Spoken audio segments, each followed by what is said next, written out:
দিয়েছেন।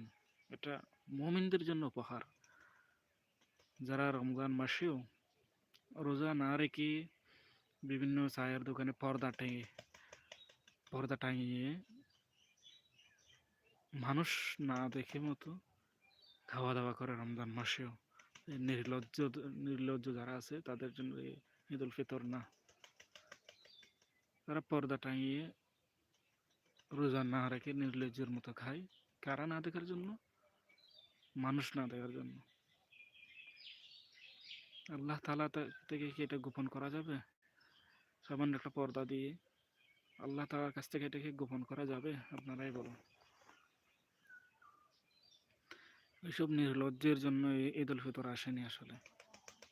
এটা মুমিনদের জন্য উপহার, মুমিনদের জন্য পুরস্কার। জানি না আল্লাহ তাআলা আমাদের কতটুকু কবুল করেছেন।